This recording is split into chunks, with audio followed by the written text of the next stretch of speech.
Hello viewers, in this video we will discuss about overview of dams.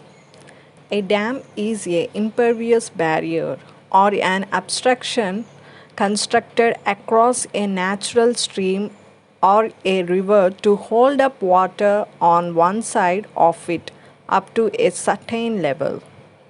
Next, what is the purpose of dams? The stored water in the dam can be continuously used for irrigation. The reservoir forms a very good source for water supply for areas where groundwater is inadequate. If sufficient head of water is stored, then that can be used for power generation. The reservoirs forms a good place for breeding of fish, which is a considerable wealth of a dam. Next one is classification of dams. Dams are broadly classified into rigid dams and non-rigid dams. Coming to the rigid dams. These dams are constructed using rigid construction materials. The construction materials used are stone or brick or reinforced cement concrete. Rigid dams are further classified into solid gravity dam, arch dam, buttress dam, timber and steel dam. Let's discuss about solid gravity dam. A gravity dam is defined as a structure which is designed in such a way that its own weight resists external forces. It is more durable and has maximum rigidity. It requires less maintenance compared to other types. This type can be constructed of masonry or concrete. Nowadays, concrete dams are prevalent. Next one is arch dam. Arch dams are curved in plan. This structure less massive when compared to gravity dam. The force exerted by the stored water on upstream side will be transferred by the abutments of the arch dam. This dam is suitable for narrow valleys, but major requirements is sound abutments.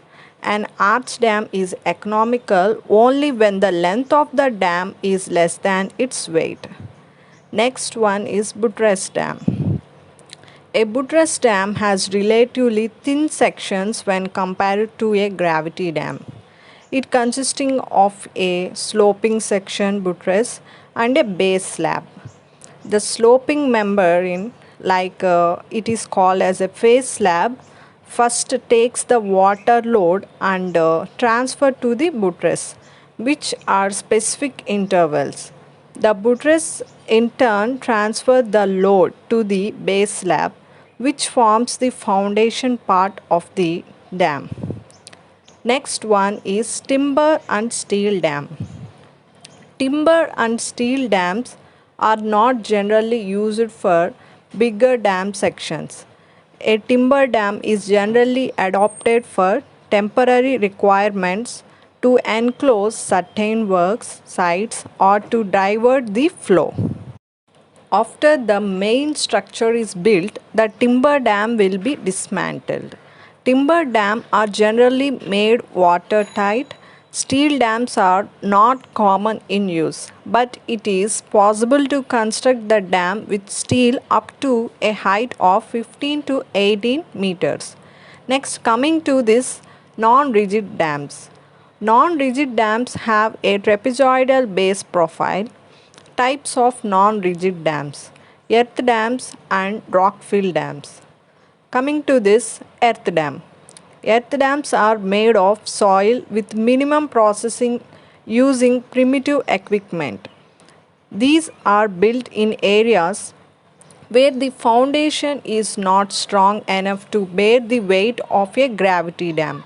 As the construction material of the dam is ordinary soil, which is cheaply available, the cost of construction of this dam is less than rigid dam. Next is rock fill dam. Rock-filled dams are made of loose rocks and boulders piled in the riverbed. A slab of reinforced concrete is often laid on the upstream face to make it watertight. They are more stable than earthen dams and less stable than gravity dams. The dam section generally consists of dry rubble stone masonry on the upstream. So, on the upstream side and loose rock fill on the downstream side. Thank you for watching this video.